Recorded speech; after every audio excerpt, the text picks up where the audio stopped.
Hello guys, ഇന്നത്തെ രണ്ടാമത്തെ video ഉള്ളത് ഞാനിപ്പോൾ ഹലോ ഗൈസ് നമ്മൾ മാറ്റാൻ പോകുന്നു. അത് പറയാൻ വേണ്ടി ചെയ്ത് വരുന്നുണ്ട്. അതുകൊണ്ട് പകരം ഒരു യൂട്യൂബ് നോക്കിയാണ് സിംഗാവ് എന്ന് പറഞ്ഞവിടെ ചന്ദ്രൻ നോക്കിയാണ് സിംഗാവ് എന്ന് പറഞ്ഞവിടെ സിംഗാവ് വേണം. സിംഗാവെന്ന് തോന്നുകയാണെങ്കിൽ എനിക്ക് കമൻറ്റ് ചെയ്യാവുന്നതാണ്.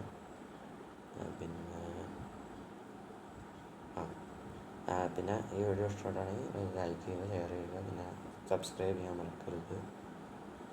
ലൈക്കണിൽ ഓൺലെന്ന് പറഞ്ഞ ഓപ്ഷനുണ്ട്, അതൊന്ന് അമർത്താൻ മറക്കരുത്. അപ്പോൾ തുടങ്ങാം. വണക്കം ഡോളറുകളെ ഉங்கள் ഗാസ്ട്രോളർ മൂവി റിവ്യൂ ചാനലിലേക്ക് എല്ലാ മാന്യമായ സദസ്യർക്കും സ്വാഗതം. ഇന്ന് റിവ്യൂ ചെയ്യപ്പോയത് ബഡേ മിയോ ചോട്ടെ മിയോ സിനിമ എഴുതാതാണ്. പടത്തിൽ അഭിനയിച്ചിരിക്കുന്നത് അക്ഷയ് കുമാർ, ടൈഗർ ഷ്രോഫ്, രാജേഷ് കുമാരൻ, സോണാക്ഷി സിൻഹ, മാനുഷ് ചില്ലർ, പിന്നെ രോഹിത് റോയ്. പടം ഡയറക്ടർ എഴുതിയിരിക്കുന്നത് Ali Abbas suffer from the makers of tiger Zinda, Sultan, bloody daddy. പടം എങ്ങനെയുണ്ടെന്ന് ചോദിച്ചാൽ വേറെ ലെവലിൽ പടം. ഈ സിനിമയിൽ അഭിനയിക്കുകയും എല്ലാവരും മലയൊക്കെ അഭിനയിച്ചിട്ടുണ്ട്. പിന്നെ ടെക്നീഷ്യൻസ് ആണ് അഭിനയിച്ചിട്ടുണ്ട്. ആക്രോ അഡ്വക്കേറ്റ് ചെയ്തിട്ടുണ്ട്. ഡിറക്ഷൻ സിനിമ സ്റ്റോറിയിലൂടെ പറയുകയാണെങ്കിൽ രാജുവേട്ടൻ ഒരു സയൻറ്റിസ്റ്റ്. ആ സയൻറ്റിസ്റ്റിന് ഇന്ത്യൻ ആർമിക്ക് വേണ്ടി ക്ലോണിങ്ങിലൂടെ സൂപ്പർ സോൾജേഴ്സ് ഉണ്ടാക്കണമെന്നായിരിക്കും ആഗ്രഹം. അതാണ് അവരുടെ പ്രൊജക്റ്റ്. അപ്പോൾ അങ്ങനെ ഇന്ത്യൻ ആർമിക്ക്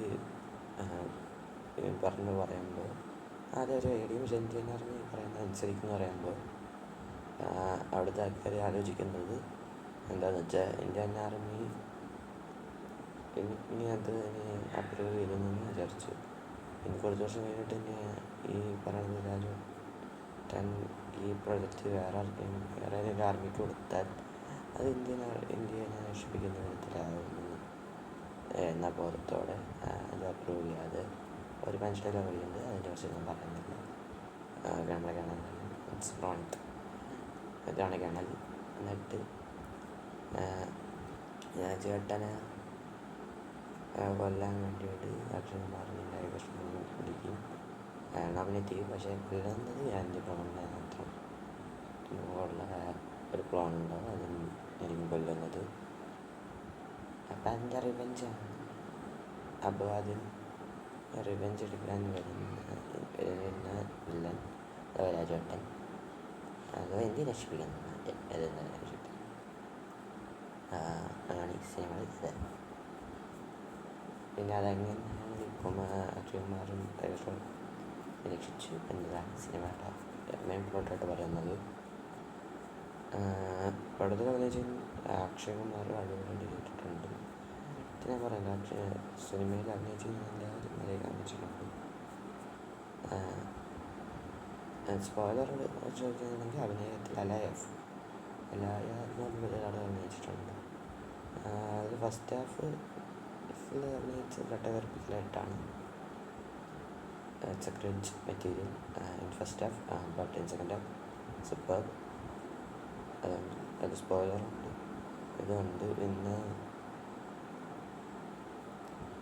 എനിക്കൊരു സംശയം വന്നത് അവസാനം എനിക്ക് മനസ്സിലായത് ടൈഗർ ഷ്രോഫ് എന്തിനാണ് വെളപ്പാത് തൊട്ട് ശ്രദ്ധിച്ചിട്ടുള്ള ഐറ്റംസ്.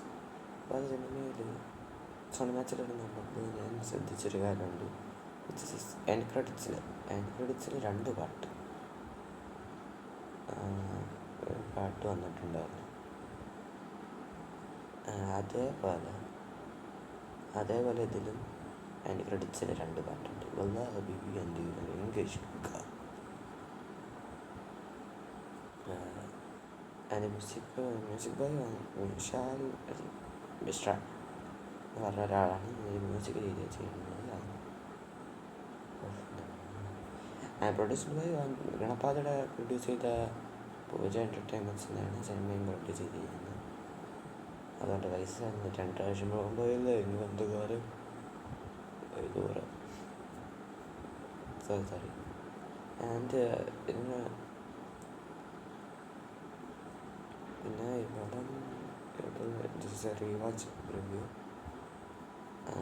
പറയുന്നത് ഈ മൂവി റീവാച്ച് ചെയ്തിട്ടാണ് ഞാൻ കാണുന്നത് ചെയ്യുന്നത്. കാരണം രാജേട്ടൻ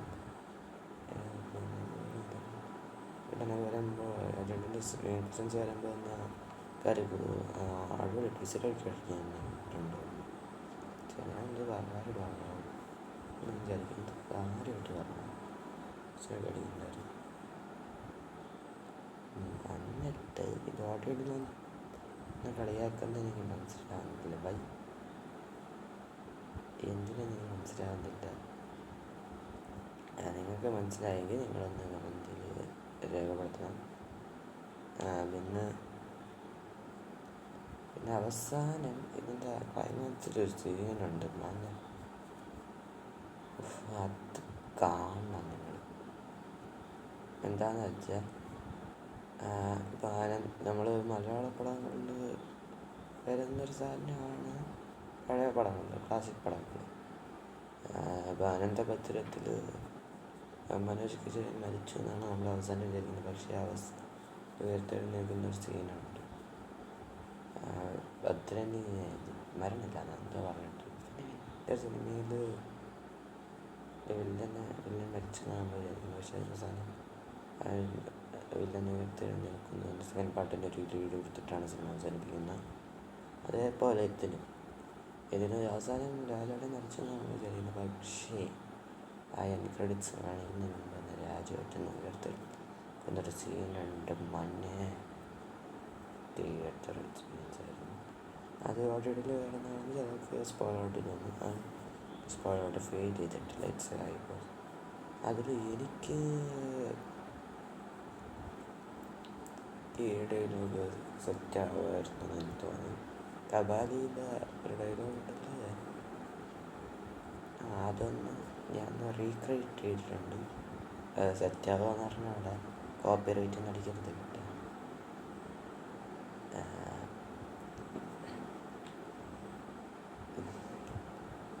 കബീർ 2 വർഷം മുമ്പ് എപ്പോഴേ പത്താമ அப்படி போய் நான் அப்படி வந்திருக்கேன் சொன்னேன். கபீர் സയൻറ്റിസ്റ്റ് കബീറുടെ അത് ഞാൻ ഉണ്ടാക്കിയിട്ടുള്ളതാണ്. കബാലി നെത്തിൽ പിടിച്ചിട്ടുണ്ട്.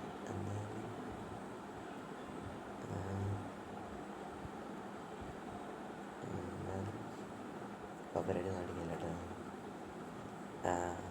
എന്തായാലും രാജേട്ടൻ ഇസ് ദ ഹൈലി പോസിറ്റീവ്. ഇത് പിന്നെ പടത്തിൻ്റെ സ്പോയിലർ ഞാൻ പറഞ്ഞില്ല. ഫസ്റ്റ് ഹാഫ് വളരെ സ്പോയിലറായിരുന്നു. സെക്കൻഡ് ഹാഫിൽ സൂപ്പറാണ്. പിന്നെ മറ്റേ ബഡേമിയുടെ സിനിമ ടൈറ്റിൽ ട്രാക്കിൽ എന്തിനാണ് ആക്ഷൻ എപ്പടി ഇൻസ്പയർ കാണിച്ചത് എനിക്ക് മനസ്സിലാകുന്നില്ല. അതൊന്നും മാറ്റില്ല. കട്ട് ചെയ്യായിരുന്നു. കട്ട് ചെയ്യാൻ സെൻസർ ബോർഡ് മറന്നു പോയിട്ടുണ്ട്. അത് സ്പോയിലറാണ്. പിന്നെ ഞാൻ ഈ സിനിമയിൽ ശ്രദ്ധിച്ചൊരു കാര്യമുണ്ട്. എന്താണെന്ന് വെച്ചാൽ റോണിക് റോയിനെ കെട്ടിയിട്ടിട്ട് എന്തോ ചെയ്യും. ഇത് എന്തോ അത് വെള്ളമാണ് ഞാൻ ഫസ്റ്റ് വിചാരിച്ചിരുന്നു. പക്ഷേ ആലോചിച്ച് നോക്കിയപ്പോഴാണ് ആസിഡ്സാണെന്ന് മനസ്സിലായി. അല്ല, ആദ്യത്തെ 2 ആസിഡ്സ് എനിക്ക് അവിടെ റെഡ് ഒരു ആസിഡാണ്, യെല്ലോ ആസിഡ്. അതിൻ്റെ പേരൊന്നും എനിക്കറിയാം. ബ്ലൂവിൻ്റെയും റെഡ് ഉള്ള ആസിഡിൻ്റെ പേര് എനിക്കറിയണം. യെല്ലോ കളറിലുള്ള ആസിഡ് നമ്മുടെ ജയിലറിന് അടിച്ച് മാറ്റിയിരിക്കുന്നതാണ്. ജയിലറിൽ ഏകൻ ആക്കരെ ചാട്ടാൻ വേണ്ടിയിട്ട് ആക്കരെ കൊല്ലാൻ വേണ്ടിയിട്ട് ഒരു ആസിഡ് ഉപയോഗിക്കും.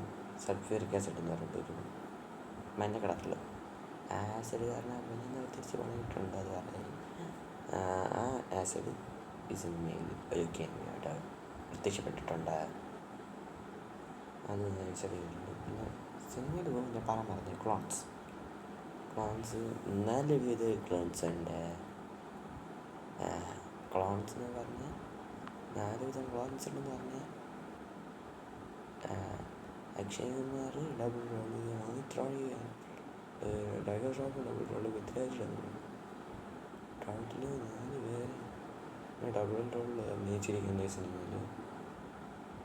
എന്തായാലും സെക്കൻഡ് പാർട്ടിന് പറ്റി ഞാൻ അണ്ണൻ. പക്ഷേ ഈ പടത്തിന് ഞാനൊരു ഡിസ്ക്ലെയിമർ പറയാം. കാരണം ഒരു വാണിംഗ് ആണ്. ഡിസ്ക്ലെയിമർ എന്ന് പറയുന്നില്ല. എന്താണെന്ന് വെച്ചാൽ ഇതൊരു ടൈഗർ ചിന്തായ വിചാരിച്ചുകൊണ്ട് ഇരുന്ന് കാണാൻ പറ്റുന്ന നിങ്ങളുടെ സമയം പോവുകയോ പിന്നെ കഥ മനസ്സിലാക്കിയിട്ടിരുന്ന് കാണണം എന്നാണ് മാത്രമേ പറയാനുള്ളൂ.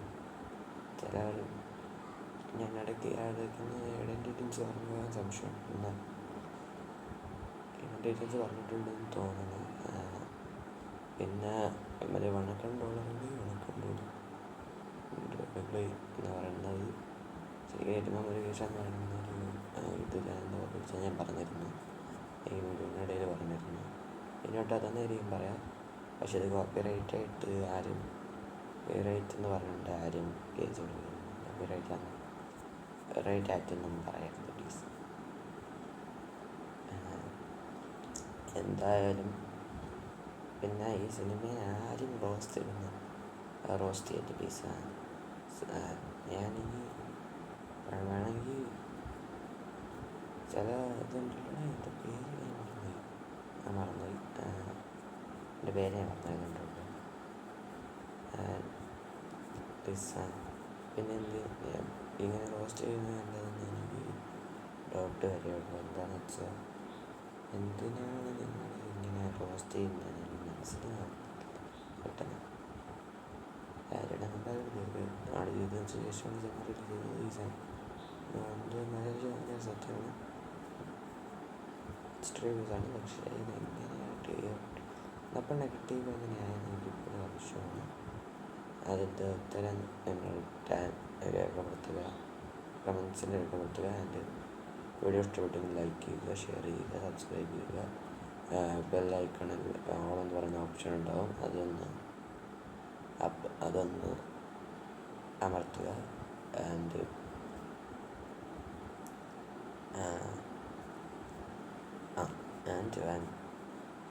ഞാൻ പോവുകയാണ്. ടാറ്റ, ബൈ ബൈ, ഡെൽറ്റ, കലാസ്നിക്കാവോ.